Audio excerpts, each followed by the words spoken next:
Yo, what's up mga kaibigan? Nali na tayo magkwentuhan matapos nabigyan ni Luka Doncic at Kyrie Irving ng 72 points combined ng Timberwolves dahilan upang matapos ang kanilang season. Ayon kay Edwards ay nakagawa umano ng 3 o 4 na logo shot si Luka at ito nag-set ng pace. Wala na nga daw silang magagawa doon. Subalit tiyak nga daw na babalik sila next year sa sitwasyon na ito. So despite the loss ay hindi nga nabawasan ang confidence ng 22-year-old Anthony Edwards.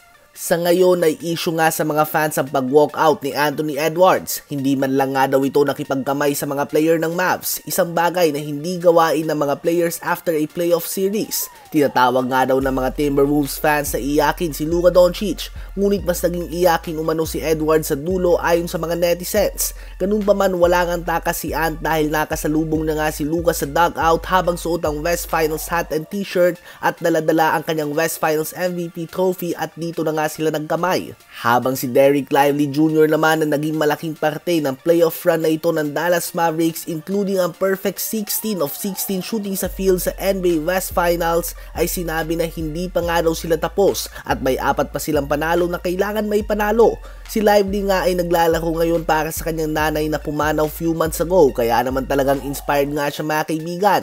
Sinabi din nga ni Luka Doncic sa postgame interview na ang depensa nila ang magiging susi laban sa Celtics dahil napakarami umano ng armas ng quote-unquote best team sa NBA ngayon na Boston Celtics. Ano ba ang masasabi niyo tungkol dito?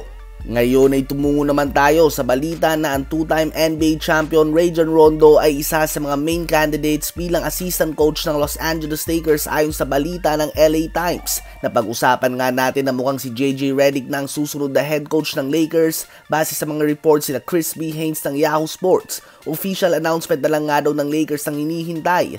Ayon din nga kay Chris B. Haynes ay magaganap ito matapos ang NBA Finals kung saan i-cover pa ito ni JJ Redick bilang commentator and analyst. Ganun pa man, inaasahan nga na si Rondo at James Borrego na lead assistant ngayon ng New Orleans Pelicans ang dalawa sa magiging assistant coaches ni JJ Redick. Ayon nga sa iba ay mas disturbing pa nga daw si Rondo o kaya naman si James Borrego ng head coaching position. Subalit sa ngayon nga lahat ng balita ay tinuturo si Redick bilang ang kanilang bagong head coach, habang si Rondo naman ay magiging isa sa mga assistant coaches nito kung tatanggapin nito ang offer ng Lakers. Sa ngayon nga ay ginagabayan ni Rondo ang kanyang anak at posibleng ito lang nga ang magpahindi kay Rondo sa trabaho na ito dahil family first nga palagi mga kaibigan. Sa ngayon ay 13 years old na si Rondo Jr. Kaya naman kung plano nito na mag-middle school sa California, posibleng tanggapin ni Rondo ang pwesto bilang assistant coach si JJ Redick sa Los Angeles Lakers. Yan nga ay kung wala nang magbabago at accurate na ang mga reports na lumalabas na formal announcement na lang nga daw ang kulang sa pagiging head coach si JJ Redick sa Lakers.